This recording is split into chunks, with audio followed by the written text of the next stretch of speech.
We officially know there's surveillance. According to news reports today, the sheriff's office has showed Rebecca some surveillance video that came from the liquor store across the street from the Big Five store. 7 months old. Vanished from a parking lot while his mother says she was changing his diaper. Within days, detectives returned to the house and found troubling evidence inside. Enough, police now say, to bring both parents into custody. Tonight, a small desert community is shattered and asking one terrible question. What happened to baby Emmanuel Haro? For the next 30 minutes we'll do one thing and one thing only: follow the facts. I will walk you through the timeline, the precise evidence investigators discovered inside the home, how investigators turned those discoveries into probable cause, why both parents were arrested, what investigators have done to test and preserve evidence, what remains unresolved, and the legal steps ahead. Stay with me, because every piece of the record matters. It began, according to the initial police report, as every parent's worst nightmare. On a Thursday night, officials say, the Riverside County Sheriff's Department received a 911 call reporting 7-month-old Emmanuel Haro missing.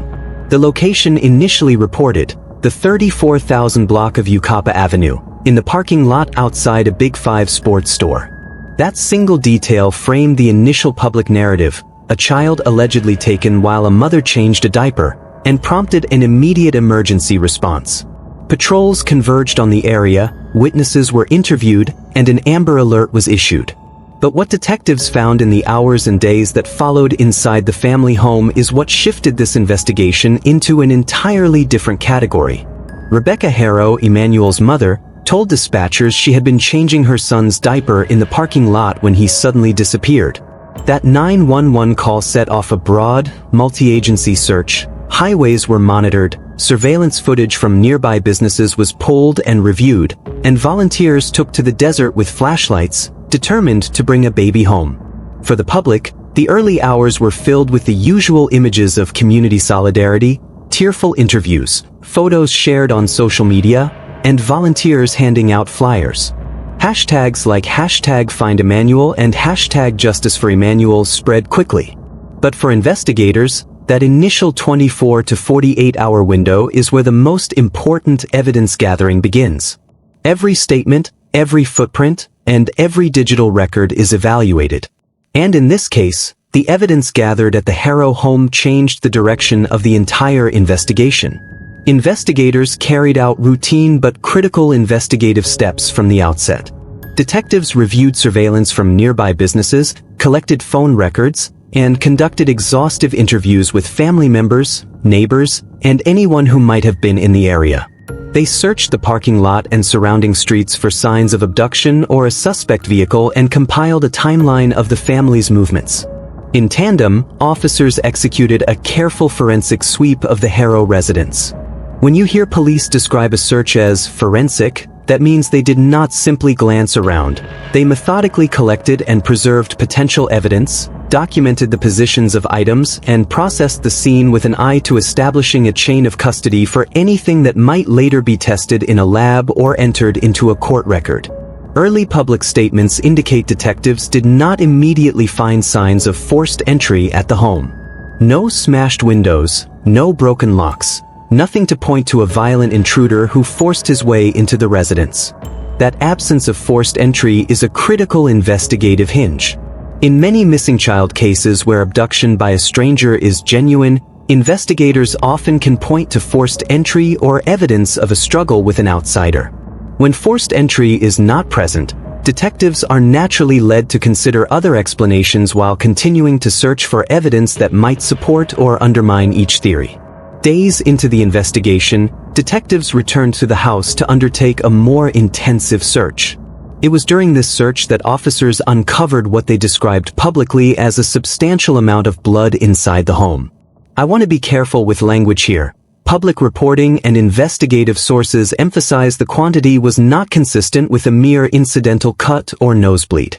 Law enforcement described it as sufficient to cause alarm and to suggest that a violent event occurred in the residence rather than outside it. That discovery is the pivot point in this case. The moment the investigation shifted from a missing person search to a criminal homicide inquiry. Let's explain why the discovery of blood inside the home matters so much. Blood is biological material, and biological material tells a forensic story. Investigators collect blood carefully to preserve DNA evidence, to test for the presence of a victim's blood versus someone else's, and to analyze spatter patterns that can indicate how and where an injury occurred. When police report a substantial amount of blood, investigators must assume there could be injury severe enough to cause bleeding, and they must collect samples from flooring, carpeting, bedding, and other surfaces for laboratory analysis. Those tests can show whether the blood came from the missing child, from a parent, or from another source, and that determination can be critical to proving what happened. The officers who returned to the Haro home did not stop at visual observation. They conducted a systematic search of the property. That included collecting bedding and clothing for testing, swabbing multiple surfaces for biological traces, and packaging potential evidence in a way that preserves DNA for later comparison. Investigators also checked more obscure places: trash containers, drains, and plumbing.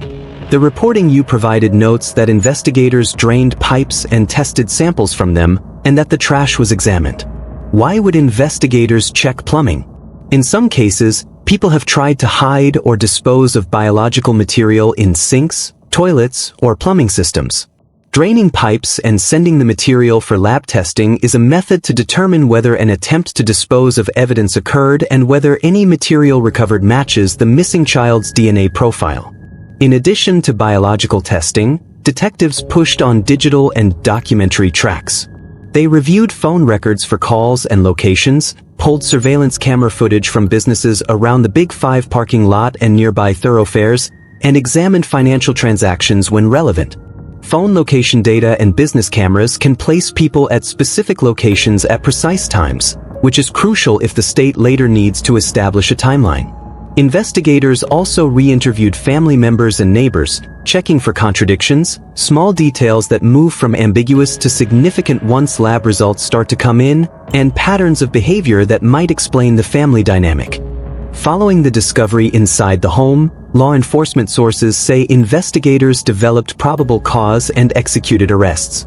Both parents, identified in reports as 23-year-old Rebecca Haro and 28-year-old Jake Haro of Cabazon, were taken into custody. Local reporting indicates both have been charged under California Penal Code 187, which covers murder, and that they are being held without bail and in protective custody. Again, it must be emphasized, arrest is the formal step taken when detectives believe probable cause exists to believe a crime occurred and that specific individuals are connected to it. Probable cause is not the same as proof beyond a reasonable doubt. It is the lower threshold necessary to make an arrest and to seek charging documents from prosecutors. Equally notable in public reporting is that authorities have not publicly confirmed the recovery of Emmanuel's body. Investigators are reported to have searched extensively, draining pipes, combing trash, and submitting numerous items to forensic testing, yet, as of the most recent statements made public, there has been no formal announcement that the child's remains have been located and positively identified. That absence creates two practical realities for investigators and the public. First, certain forensic results such as DNA matches or toxicology reports can take time, and second, prosecutors may delay public filings until they have consolidated lab results that support their allegations in charging documents. Let's spend a moment on the kinds of forensic processes likely at work here. When a significant amount of blood is found, samples are collected and sent to a laboratory for DNA testing. The lab will attempt to generate DNA profiles from the biological material and then compare those profiles to known reference samples, such as the child's genetic material or parental samples, to determine a match. If the lab confirms that the blood is consistent with the missing child's DNA, that result strongly supports the theory that the child was injured on the premises. Toxicology and other bodily fluid analyses might also be requested, depending on what materials are found. Each of these analyses takes time and follow-up, and chain of custody protocols must be followed to ensure that the evidence remains admissible in court. Probable cause affidavits are the documents where investigators lay out the facts and evidence that justified the arrests. These affidavits, typically filed with a judge, summarize witness statements, surveillance findings, lab results or preliminary forensic findings, and any physical evidence collected. In high-profile or sensitive investigations, prosecutors sometimes file an initial complaint that includes a summary of the probable cause and then supplement those allegations as more forensic results return. The public should watch for those filings because they will make explicit the specific evidence investigators say tied the Haros to the alleged offense. Your reference mentions a repeated observation from sources. The weakest link in this case is the mother. That viewpoint describes an investigative strategy rather than a legal conclusion. Investigators often consider which witness or participant seems most likely to disclose new information under pressure or when confronted with corroborating evidence. In some cases, a cooperative or inconsistent witness ends up providing critical admissions or corrections when presented with physical or documentary evidence. Whether that occurs here is a matter for the investigative record and, ultimately, for the courtroom. It is essential to treat such source-based statements as perspective, not as proof. The community reaction to this discovery has been swift and profound. What began as a neighborhood-wide search rapidly turned into shock and anger when the public learned that investigators had found a substantial amount of blood in the family's home.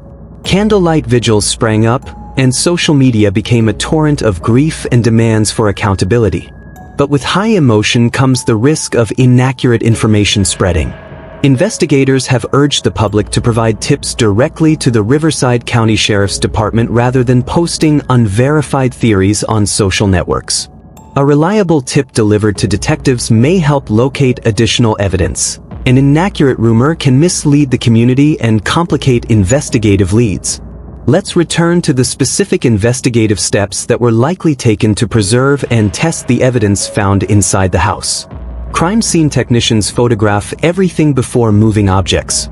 They map the scene and note blood patterns and the distribution of stains. They lift samples with swabs, collect fibers and bedding, and package everything in paper evidence bags that breathe. Plastic can trap moisture and degrade biological samples. Each item is logged in an evidence inventory and transported to a lab where specialists perform DNA extraction and analysis. The chain of custody documentation is recorded at every transfer to ensure that when the evidence is presented in court, prosecutors can show that the material tested is precisely the material collected at the scene. Investigators also examine the context of any blood evidence. Is it in a location consistent with an accident? Is there smearing or transfer that suggests movement while bleeding occurred? Are there multiple depositions that indicate repeated contact or only one incident? Patterns such as cast-off from an object, arterial spurting, or high-velocity spatter all carry different forensic meanings. While I'm not reporting graphic details, understanding that blood pattern analysis exists helps explain why investigators emphasize the quantity and distribution of blood when they say it was substantial. Another line of inquiry involves trash and plumbing. When investigators open trash bins, they are looking for discarded items that might include clothing, diapers, cleaning materials, or other items bearing biological traces. Draining and testing pipes can sometimes reveal attempts to eliminate evidence through the plumbing system. Pipes can trap material that a person thought was flushed away. Forensic chemists and DNA analysts can sometimes recover biological material from these sources that can be matched in the lab. That process is slow and requires careful handling, but it can yield decisive evidence. The parents' arrests were followed by the expected legal steps. After booking, suspects in homicide cases typically appear at an arraignment where charges are formally read. Prosecutors will present the available evidence to support the charges. In this case, reporting indicates both Rebecca and Jake are being held without bail and placed in protective custody. In serious homicide matters, the bail determination often reflects the severity of the charges and perceived flight risk. Defense counsel will have the opportunity to request discovery, the prosecutor's evidence file, and to challenge any weaknesses in the state's case at pretrial hearings. Even with arrests and charges, the legal principle of the presumption of innocence remains central. A charge is an allegation. The judge or jury will later decide whether the state has proven its case beyond a reasonable doubt. What the arrests and charges do accomplish in the near term is to bring the matter fully into the criminal justice system where courts and filings will produce a public record that clarifies the precise allegations and the evidence the state intends to rely upon. There are several concrete items to watch in the coming days and weeks that will add clarity to what the police found and how strong the state's case may be. First, formal filing of charges or a criminal complaint will likely specify the allegations in greater detail. Second, the probable cause affidavit, if filed, will lay out the facts investigators used to justify an arrest. Third, any public statement from the medical examiner that summarizes autopsy results or cause of death findings will be pivotal. Fourth, court scheduling such as arraignments, bail hearings, and pretrial dates will appear on county dockets. And fifth, additional searches or public disclosures by law enforcement might be announced if investigators locate more evidence. If you are watching this because you want to understand how police build a case from what they find in a home, the sequence in simplified terms is: secure the scene, document and photograph, collect biological and physical evidence, preserve the chain of custody, run forensic analyses, corroborate physical evidence with documentary or digital evidence, and then present the assembled facts to a prosecutor who evaluates whether the evidence supports criminal charges. That procedural explanation is not an excuse for delay. It explains why some results appear quickly and others take time. Toxicology and DNA testing can take weeks. Surveillance retrieval might take days depending on the number of cameras and how quickly owners provide footage, and witness interviews often require repeated sessions to test the consistency of statements. There remain crucial unanswered questions in the public record. Has the child's body been located and formally identified? If so, when and where?